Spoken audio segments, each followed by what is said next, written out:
Vous le savez, pendant les Jeux Olympiques, on parle de sport et de sport avec le Cloyd et de sport avec aujourd'hui Skill Corner, un fournisseur de données aux clubs sportifs. Le podcast AWS en français. Sébastien Stormac. Bonjour, bienvenue dans ce nouvel épisode sportif du podcast AWS en français, puisque vous le savez, pendant la période des Jeux Olympiques, on s'intéresse au sport et plus essentiellement le sport dans le cloud, où nos clients, les startups, les entreprises qui fournissent des services soit aux clubs sportifs, soit aux médias autour du sport. Et aujourd'hui, on va parler données et collecte, analyse de jeux avec Skill Corner et son cofondateur, Hugo Bordigoni. Hugo, merci d'être là dans le podcast AWS en français. Dis-moi, Skill Corner, c'est quoi ? Merci pour l'invitation. Donc, Skill Corner, c'est une startup qu'on a créée il y a à peu près 9 ans maintenant, qui fait de la collecte de data sportive à partir d'algorithmes de vision par ordinateur.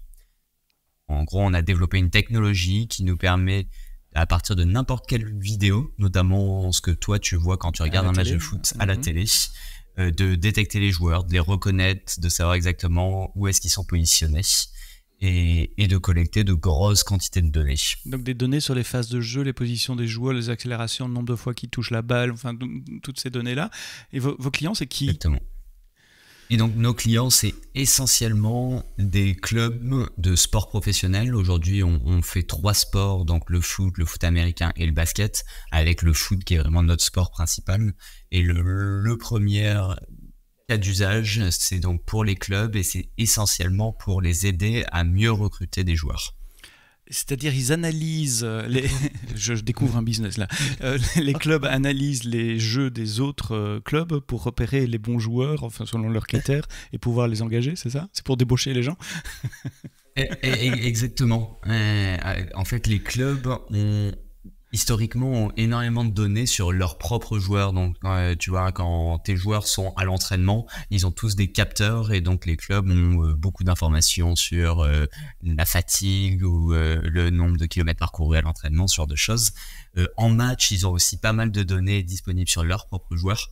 Par contre, quand il s'agit de recrutement, quand il s'agit d'un club anglais qui veut recruter un joueur qui joue en Argentine, en France, en Italie, là, ils ont beaucoup moins d'informations disponibles et c'est ce qu'on leur permet d'obtenir avec Skill Corner. Ah ouais, tu vois, naïvement, moi je croyais que c'était pour en apprendre plus sur leurs joueurs, pour améliorer les entraînements, etc. C'est vraiment les autres qui les intéressent, c'est intéressant ça. Et je me disais, tiens, les médias, c'est peut-être des clients potentiels pour vous aussi, pour avoir des données, pour augmenter les reportages et les informations qu'ils partagent avec leurs auditeurs. Potentiellement, on a plusieurs partenariats un peu plus médias. On travaille avec The Athletic, par exemple, qui utilise régulièrement nos données pour faire un focus sur un joueur ou faire un focus sur la première ligue contre la Bundesliga, qui est la ligue la plus physique, par exemple, ou ce genre de choses. C'est vraiment pas notre marché principal, mais on le fait un peu. Alors, vous avez choisi de mettre votre archi sur AWS et je vous en remercie. C'est pour ça qu'on est dans ce podcast aujourd'hui. On va rentrer dans les détails de comment ça marche sous le capot. Comment est-ce que vous collectez les données ? En général, quand on parle de données, moi j'aime bien suivre la data. Comment vous la collectez, comment vous la traitez, comment vous la stockez, l'analyse, etc. On va peut-être commencer par la collecte. Vous partez des flux caméras standards de la télé ? Exactement. Ouais, donc, vraiment toute la spécificité de Skill Corner et toute la valeur, c'est notre capacité à ne pas installer de hardware et à utiliser ce qui est disponible sur les matchs. Il y a d'autres solutions qui existent qui vont installer 12 caméras autour du stade. C'est vraiment pas du tout scalable. Nous, notre grande force, c'est d'être capable de se plugger sur n'importe quel flux vidéo, notamment le broadcast, comme on l'a dit. Et du coup, on couvre plus de 90 ligues partout dans le monde, quoi. Donc ça va de la 4e division anglaise à la 2e division au Brésil, avec l'Afrique du Sud, la Corée. On essaie vraiment de mapper, en gros, d'avoir des données sur tous les joueurs professionnels qui jouent partout dans le monde. Ouais, s'il fallait aller mettre des capteurs sur les joueurs, ça serait quasiment impossible. Enfin, il faudrait les accords de tous les clubs. Et des caméras, comme tu dis, dans les stades, ça ne scale pas. Et comment vous faites pour acquérir les flux vidéo ? Vous les achetez ou vous avez des tuners satellites branchés un peu partout ? Alors, nous, on les achète soit via les ligues directement, soit via d'autres entreprises qui agrègent ces droits dits de scouting qui sont très différents des droits télé, parce que nous, on montre pas les images, nous, c'est vraiment juste pour une utilisation recrutement. Ah oui, là je découvre un autre business aussi. Donc il y a différents droits à l'image, les droits de diffusion en fonction d'un territoire, mais les droits d'analyse aussi. Donc c'est des prix et des volumes différents, je suppose aussi. Donc vous acquérez c'est français ça, vous recevez ces flux de données.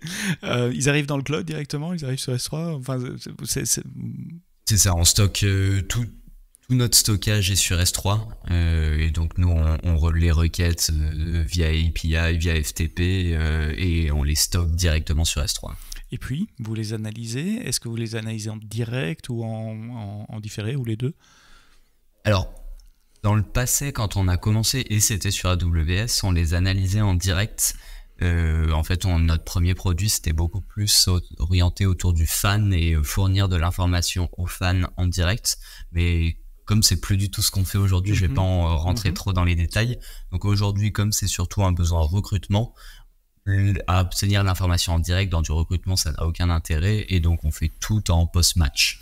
Donc, après le match, quelques heures ou jours après le match, à partir du moment où on a récupéré la vidéo. Donc, il y a un data pipeline qui démarre, qui est déclenché.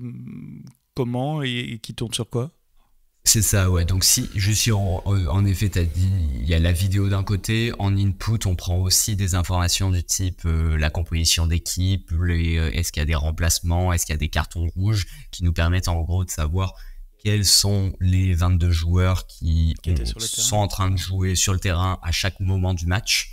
Donc ça, c'est nos inputs qui sont, les vidéos sont sur S3, les informations de composition d'équipe, elles sont sur une base RDS. Et après, on a notre pipeline de computer vision qui ingère ces deux flux séparément et qui passe dans plein d'étapes successives jusqu'à obtenir différents niveaux de data. On va parler des modèles aussi. Est-ce que vous les avez entraînés vous-même enfin, je suppose que oui, mais restons sur ce data pipeline un petit moment. Qu'est-ce que vous avez choisi? Il y a plein d'options sur AWS. Il y a plus de 17 options, je crois, pour tourner des containers. Il y a les bonnes vieilles virtual machines EC2. Il y a SageMaker. Quels sont vos choix et pourquoi? Ouais, alors en fait, nous, on a commencé, on a créé la société en 2016 et je pense que dès 2016 ou peut-être 2017, on était sur le cloud d'AWS. Il faut voir qu'à ce moment-là, il n'y avait pas forcément toutes ces options, tous ces services disponibles. Et en fait, on a travaillé pas mal de notre côté pour faire de l'orchestration custom. Et donc, encore aujourd'hui, toute notre pipeline, en fait, elle est sur des EC2 qu'on manage nous-mêmes. Donc, pour chaque match, il y a 3 EC2, en fait, qui sont lancés. Et on orchestre, on a peut-être une dizaine une grosse dizaine de workers. Et on orchestre, donc chaque image va passer dans un worker, puis dans l'autre, puis etc. Et donc, c'est assez custom built. Ce qui était assez à propos quand on faisait du live et qui aujourd'hui marche bien, mais ça manque un peu de modularité. Et donc là, on a un de nos gros projets actuels qui est d'ailleurs proche d'être fini et qui va bientôt passer en prod. C'est une refonte complète de cette pipeline pour utiliser des services un peu plus built-in de AWS et notamment EKS. D'accord, donc vous êtes en cours de migration sur une architecture container, mais à l'origine, et tu le dis, c'était 2016, hein, c'est ça, donc c'est il y a 8 ans, ça avait beaucoup de sens évidemment de partir sur EC2, il n'y avait pas EKS il y a 8 ans. On faisait du conteneur Docker à ce moment-là, enfin au moins en 2018, quoi, mais... voilà, orchestrer nous-mêmes. Et comment vous faites cette orchestration justement? Vous avez une application qui tourne sur un EC2 aussi et qui orchestre les autres, qui lance des machines EC2 à la demande? Ouais, alors ça c'est plutôt notre on a des... Alors ça par contre on utilise ECS à la fois pour faire du cron et pour faire du De l'orchestration. On-demand, on Ouais. va dire, quoi. Et du coup, l'orchestration, elle est gérée par cette ECS qui va fetch les 3 machines et lancer le computing sur ces 3 machines. Vous avez besoin de machines spéciales pour tourner vos modèles de computer vision? Il faut du GPU ou des caractéristiques CPU, mémoire spécifiques? Ouais, en fait, sur chaque match, on a à la fois des traitements assez intensifs en GPU et des traitements assez intensifs en CPU. Et c'est pour ça, sur les 3 machines, en fait, on a 2 machines GPU intensive et une machine CPU intensive. Alors, quand je dis GPU intensive, encore une fois, on vient d'un monde en 2016 où le choix de machines GPU dans le cloud était beaucoup plus limité. Ouais. Nous, on a eu aussi pas mal on a un gros sujet de scale. Notre enjeu, c'est d'être capable de processer beaucoup de matchs. On couvre autour de 50 000 matchs par an. Donc, c'est 50 000 matchs fois 2 heures de vidéo, en gros. Donc, c'est quand même des grosses volumétries. Et il y a une grosse composante coût. Donc, on a toujours eu une logique d'optimiser nos algos et de faire tourner sur des machines qui sont pas les plus grosses pour optimiser aussi les coûts. Tu as une idée du volume de données que vous recevez à la semaine ou au mois? Parce que tu dis des dizaines de matchs, 2 heures de vidéo par match, avec des pics d'activité, je suppose, le week-end aussi. Ouais, alors bon, ça c'est un élément en effet que notre load, il est pas du tout régulier. Il y a, alors j'ai pas vraiment de chiffre malheureusement, mais peut-être 80% de nos matchs qui ont lieu sur 2 jours. Et les autres qui ont lieu plutôt en soirée, en semaine. Enfin, donc c'est vrai qu'on a un load qui convient très bien en cloud, parce que vous pouvez justement démarrer plein d'instances le week-end et puis être quasiment en capacité de 0 le reste de la semaine.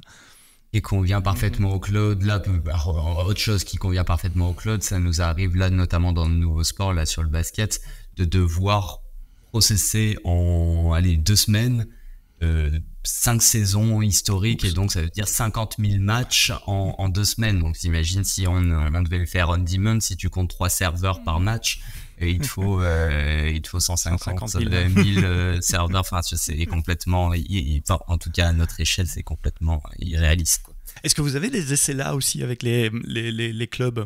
Vous engagez à donner les résultats de l'analyse en X heures, X jours, X semaines?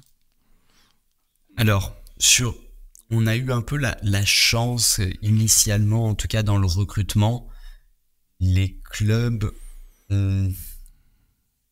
ils récupèrent la donnée d'un match 24 heures après, 48 heures après, 72 heures après. Ça n'a pas énormément d'importance, quoi. C'est assez rare il y a le match d'un joueur, je le recrute 2 jours après en fonction de ce qui s'est passé dans le dernier match. Donc ça a été une chance et ça a limité un peu les besoins et les besoins de SLA au début. Maintenant, alors j'ai beaucoup parlé recrutement, mais il y a aussi beaucoup de clubs ou de fédérations nationales, par exemple la fédération américaine, qu'on accompagne, qu'on aide sur des besoins d'analyse de match, donc analyser leur propre match ou les matchs de leur adversaire. Et là, ça devient beaucoup plus important, c'est-à-dire que le match, il a lieu, je dis n'importe quoi, le samedi soir à 20h. L'analyste, le dimanche matin, il a besoin d'avoir la donnée parce que il a un rendez-vous avec le coach il va débriefer les joueurs et puis peut-être qu'ils ont un nouveau match 3 jours après, ils n'ont pas le temps de recevoir, il faut pas recevoir la donnée 2 jours après. Donc je vais dire, une petite partie de notre workload, peut-être sur 5% de nos matchs, on commence à avoir des SLA. Au début, c'était plutôt dans les 24 heures et là, on a de plus en plus de clubs ou d'équipes nationales qui nous demandent dans les 12 heures.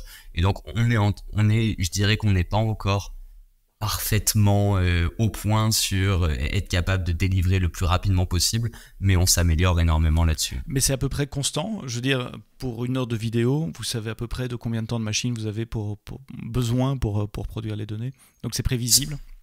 Ça c'est très prévisible. Ce qui est moins prévisible, c'est l'accès à tous nos inputs, l'accès aux vidéos, l'accès au line-up, s'il y a un problème sur une line-up parce que quelqu'un l'a mal rentré, comment tu corriges le problème et à quel point ça influence ton SLA, ou comment tu fais, comment t'es sûr qu'à 100%, ou à 99,99% que tout est bon et que tu vas pas avoir un problème sur le premier run. Mais oui, pour te donner un ordre d'idée, en fait, on processe un match à peu près en le temps du match. Donc sur un match de 90 minutes, on met à peu près 90 minutes pour le faire tourner. Quasiment en temps réel. Enfin, je me comprends dans l'exception, dans l'expression temps réel. Donc vous avez ce pipeline qui distribue différentes tâches d'analyse à différentes machines. Quel est l'output de ce pipeline? Il y a des données au format texte, JSON, machin, vous les mettez dans des bases de données. Tu as parlé de vidéos en sortie aussi. Donc c'est quoi les outputs? Ouais, alors il y a en effet différents niveaux de data et du coup d'output. Alors déjà, il y a énormément d'output intermédiaires. Je t'ai parlé d'une quinzaine de workers. Donc c'est différents algorithmes. Tu vois, il faut voir notre algo. Parfois dans l'intelligence artificielle, il y a un peu à juste raison, dans certains cas, il y a un peu l'image de, en fait, tu as juste un gros réseau qui va tout processer et qui sort la data directement. En tout cas, nous, c'est pas du tout ça. C'est au contraire plein d'algos différents. Tu as peut-être de détection de joueurs, de détection de lignes de terrain, de reconnaissance de joueurs. Et donc, énormément d'algos différents qui tournent. C'est assez important pour nous, notamment pour du debug. Et quand on aura une pipeline modulaire aussi pour relancer à certaines parties de la pipeline, c'est super important d'enregistrer tous les résultats intermédiaires. Donc déjà, il y a tout ça qu'on stocke de manière très non structurée, encore une fois sur S3. Ensuite, tu as la data qu'on va fournir vraiment au client, donc la data finale. Et là aussi, on a différents niveaux de data. Donc le premier niveau, c'est ce qu'on appelle la data tracking. Donc là, ça représente, c'est la position des joueurs à tous les instants du match. Donc la position des 22 joueurs. Nous, on collecte la donnée à 10 images par seconde. Donc c'est la position des 22 joueurs 10 fois par seconde pendant toute la durée du match. Donc ça représente à peu près un gros million de points de données par match, avec à chaque fois le X, le Y du joueur, la vitesse instantanée du joueur. Et donc ça, c'est de la donnée qui est, on va dire, semi-structurée. Aujourd'hui, qu'on stocke encore sur S3 et qu'on sert directement via S3, quoi. Donc, tu fais un call API qui redirige une requête S3 et le client, il fetch directement le fichier. C'est des JSON, en gros, qu'on renvoie au client comme ça. Ça, c'est la donnée de base. Ensuite, sur cette donnée de base, on a encore notre pipeline, elle continue pour aller collecter donc là c'est beaucoup moins de la computer vision, c'est encore du machine learning, mais c'est pas de la computer vision, pour aller collecter de la donnée plus haut niveau. Par exemple, la donnée physique, quelle est la distance parcourue par un joueur, combien de sprints il a fait, combien d'accélération, quelle est la vitesse maximale atteinte par le joueur. Et puis il y a plein d'autres dimensions de data. Et ça, c'est de la donnée qui est beaucoup plus structurée, qu'on va stocker. Alors initialement on l'a stocké sur un RDS, mais qui était une base Postgre. Et maintenant, on essaie aussi de faire pas mal de choses avec Redshift. On a eu un premier, donc notre dernière version de données physiques est stockée sur Redshift, qui permet quand on a des requêtes pour agréger de la donnée sur plein de matchs, sur plein de joueurs, là, c'est un peu plus performant que Postgre, quoi. Tiens, je me posais une question sur les flux vidéo pendant que tu étais en train d'expliquer. Ce qu'on voit à la télé, c'est un flux mixé, monté, on voit que l'action, on voit pas la vue globale du terrain. Est-ce que votre algorithme se base sur un flux avec l'image globale du terrain, ou est-ce que vous êtes capable de dire, tiens, pour le moment, c'est telle caméra qui est orientée de telle façon, et vous combinez plusieurs flux vidéo? Ouais, en fait, alors on est capable de faire les deux. Le scénario idéal, c'est quand on a un flux qu'on appelle caméra one, qui est la caméra plan large, qui est centrée en haut des tribunes, du terrain, voilà, qui est bien haute, où on voit jamais tout le terrain en même temps, et elle bouge quand même, mais on voit une grosse partie du terrain. Mais ça, on l'a sur peut-être 5-10% de nos matchs, sur 90% des matchs. En fait, c'est du broadcast qui est monté avec des interruptions. Le réalisateur qui filme une personne dans le public, qui filme l'entraîneur, qui met un replay alors que c'est en train de jouer. Et notre grande force, c'est d'être capable d'en tirer le plus d'informations possible d'une source imparfaite, finalement. Waouh! Ah oui, j'avais pas pensé à ça, au replay, au plan de coupe, à la pub. Enfin, la pub, ça se détecte encore relativement facilement. Et a priori, ça joue pas pendant ce moment-là. Mais oui, il y a tous les autres aussi. Typiquement, je reviens un tout petit peu en arrière, je suis désolé, vous recevez combien de flux vidéo par match?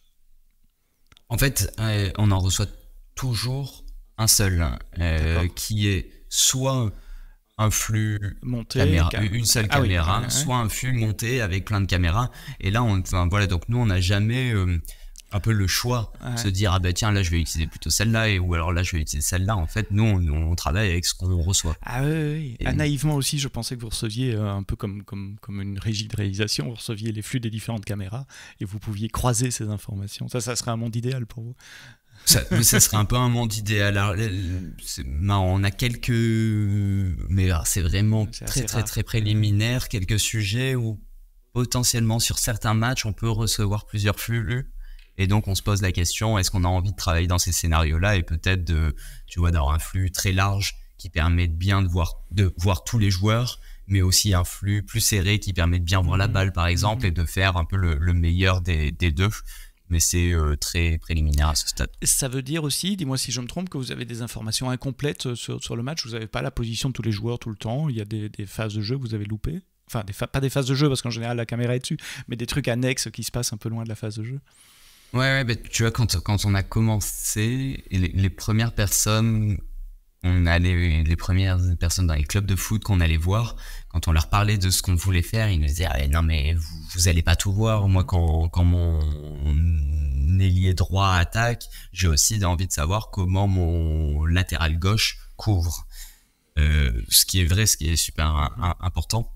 Alors pour remédier à ça, on a fait deux choses. La première, c'est on a un modèle de prédiction qui nous permet de prédire la position la plus probable du joueur, même quand il n'est pas visible à l'écran.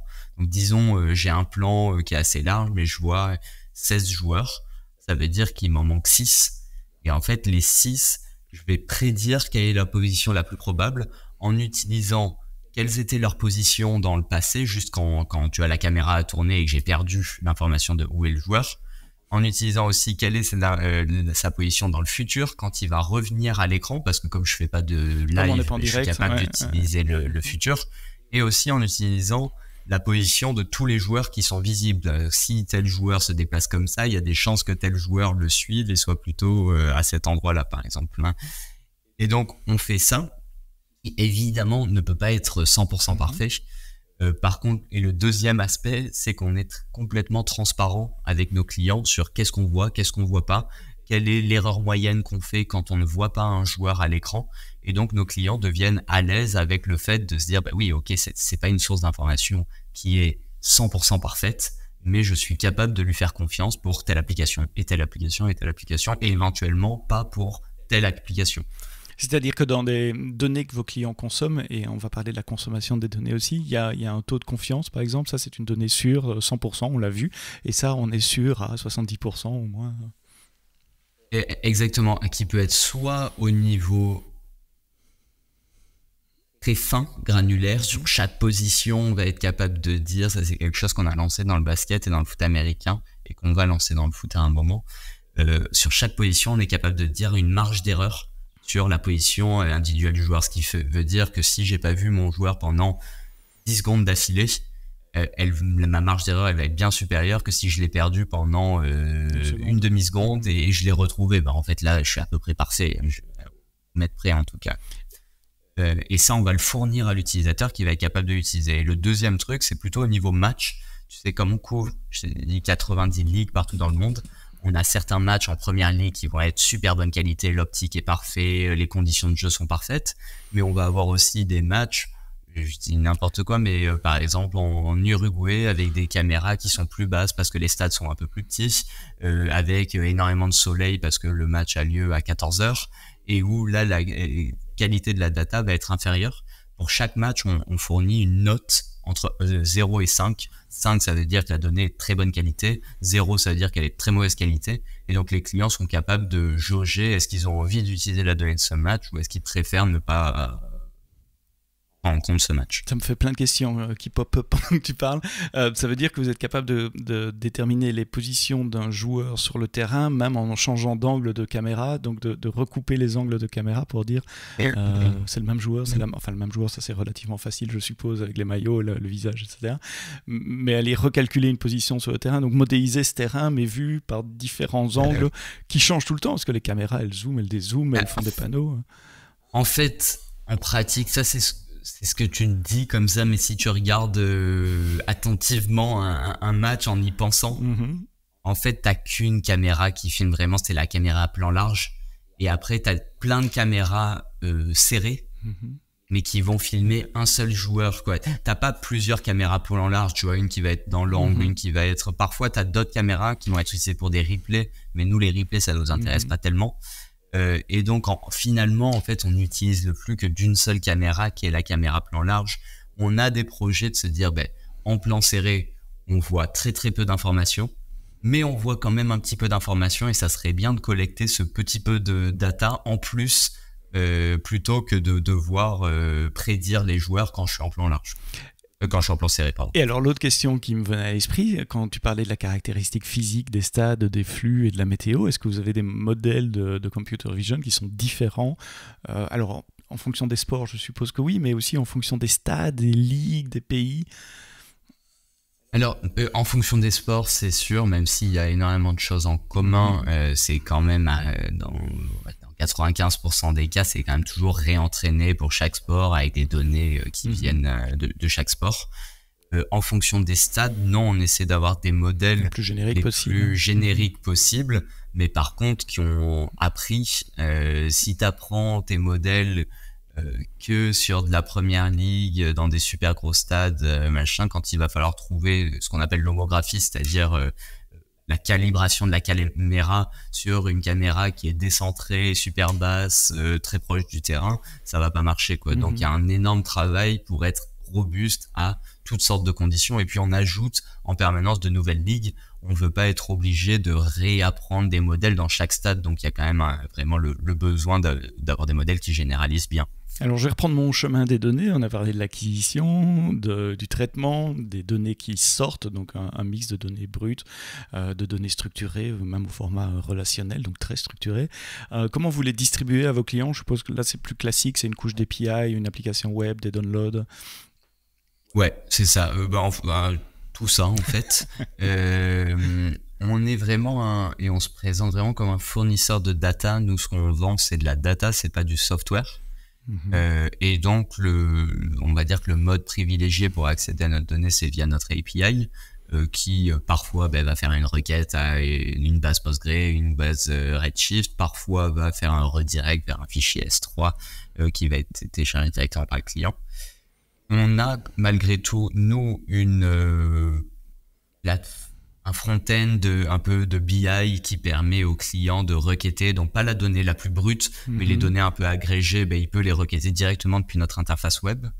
Et là, on a un gros projet qui est déjà en prod, mais qu'on va continuer à améliorer, c'est de s'intégrer le plus en plus avec des plateformes de BI comme Power BI, comme Tableau, comme potentiellement QuickSight dans le futur aussi, pour permettre aux clients. Le gros avantage de ça, c'est que ça permet aux clients d'avoir sa donnée Skill Corner, mais potentiellement de pouvoir mettre sa donnée de GPS au même endroit et mettre la donnée d'autres fournisseurs.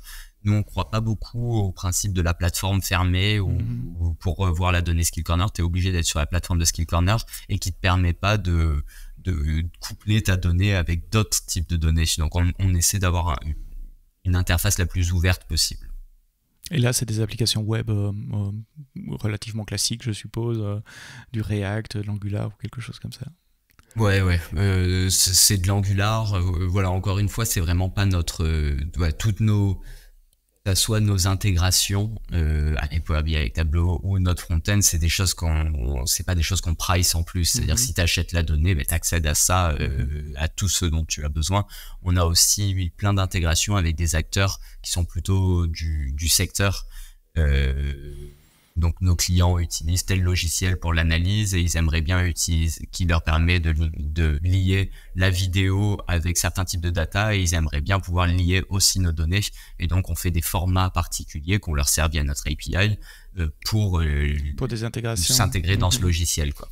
Avec des brokers ou des logiciels plus complets d'analyse de données de façon plus large, plus générale. On a parlé du flux de données prod, mais pour que ce flux de données prod fonctionne, il y a un gros travail de préparation, c'est l'entraînement des modèles, la collecte des données. Vous avez une armée de data scientists. Moi, quand je dis data scientist, j'imagine des gens en blouse blanche qui manipulent, qui chouchoutent la donnée. Non, c'est probablement un t-shirt avec une barbe. Comment ça marche cet aspect-là ?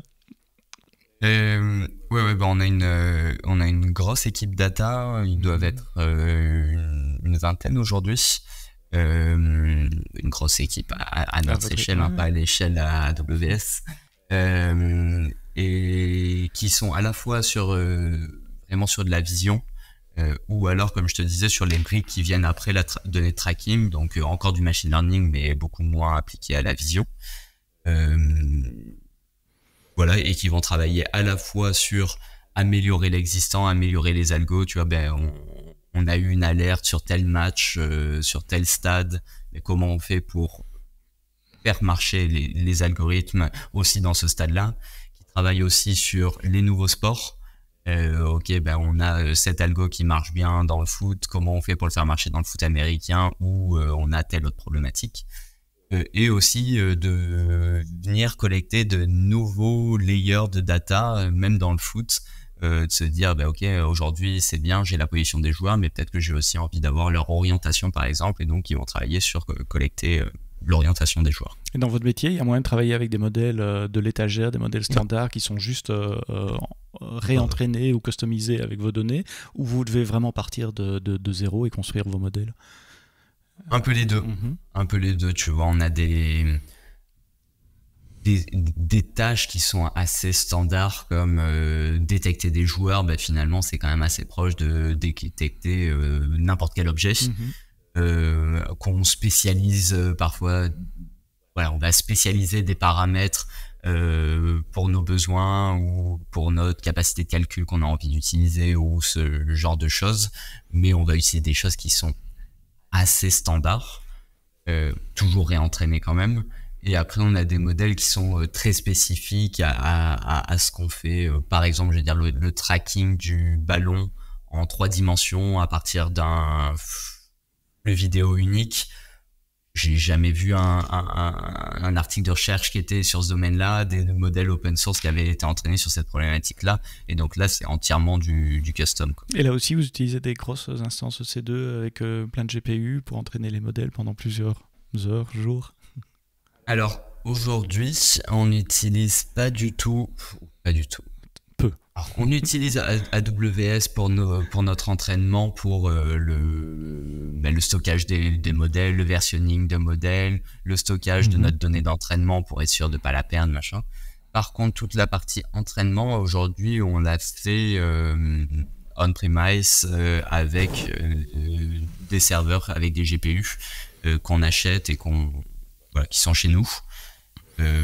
Ça aura peut-être vocation à changer dans le futur. Maintenant, aujourd'hui, on a une méthode de travail qui nous convient bien, qui fonctionne bien comme ça.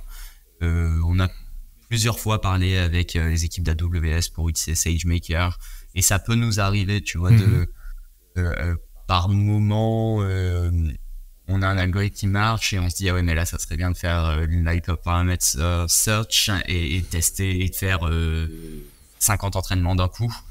Là, c'est un peu les limites de notre système on-premise. Par contre, ça nous offre aussi pas mal de flexibilité que vous souhaitez garder. On souhaite garder au moins à court moyen terme. C'est marrant, tu es le deuxième cofondateur de startup qui m'explique la même chose pour des raisons différentes. Je crois que c'était à AZMed, c'était dans le domaine médical, computer vision également, mais sur des radios, des scanners et des images de radio, où ils font l'entraînement on-prem et la prod sur AWS. Vous avez construit cette architecture, à la fois l'entraînement, la préparation, mais aussi le pipeline de données au fil des années, depuis plusieurs années. Quelles sont, et j'aime bien poser cette question pour que les auditeurs du podcast se rendent compte aussi que parfois il y a des difficultés et pour inspirer, pour apprendre. Quels sont les challenges spécifiques à AWS que vous avez rencontrés? Je ne sais pas, est-ce que vous êtes pris des portes? Est-ce que vous avez fait des changements de choix au fil de ces années? Ouais. Alors, c'est peut-être un peu moins d'actualité, mais c'était plutôt des challenges au tout début. Alors, c'est que déjà, quand on a commencé, je pense qu'il n'y avait aucune instance GPU sur AWS. Ah ouais. Et puis, quand elles sont arrivées en Amérique du Nord au début. Nous, on avait pas mal de choses qui tournaient en Europe, donc un peu des challenges de...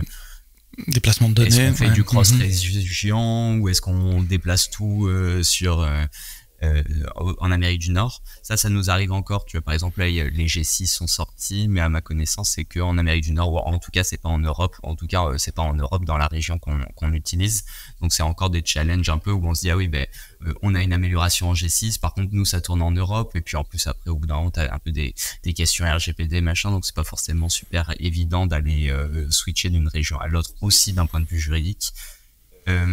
Et donc voilà, ça c'est une partie des challenges.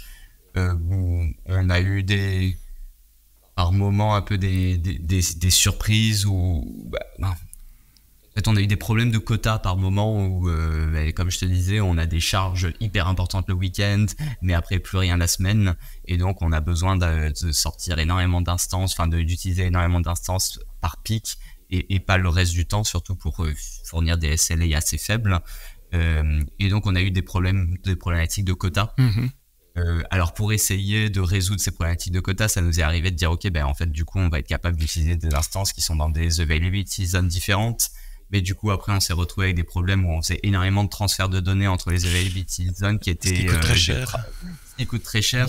Donc voilà, enfin des petits rien qui ne soit pas résolvable. Pour lequel il n'y a pas de solution. Voilà, mais qui demande des petits ajustements et voilà. Ça veut dire qu'il faut apprendre aussi quelles sont les caractéristiques techniques de la plateforme sur laquelle vous déployez, AWS, et changer un tout petit peu son architecture en fonction de ces caractéristiques techniques pour économiser notamment au niveau des coûts et optimiser les coûts. Qu'est-ce qui tient réveillé le soir? Non, c'est une question beaucoup plus large. Quel est le futur, les axes d'amélioration que vous voyez sur votre service, vos produits aujourd'hui? Alors, je te parlais de notre problématique de refonte un peu de toute notre pipeline pour la rendre plus modulaire. Donc voilà, ça c'est évidemment un de nos gros sujets qui doit nous permettre, c'est pas juste, on le fait pas pour s'amuser, ça doit aussi nous permettre d'être capable, tu vois, on améliore un algo quelque part dans la pipeline, on est capable de refaire tourner ce match, tous nos 150 000 matchs qu'on a en base de données, mais juste sur cette partie-là pour diminuer les coûts, mais ce qui va permettre à nos clients de bénéficier toujours de la meilleure donnée possible sur chaque match. Donc ça, c'est un truc assez intéressant. On a des gros enjeux sur unifier au maximum notre processing, notre pipeline, nos algos entre nos différents sports. Tu vois, on a eu une logique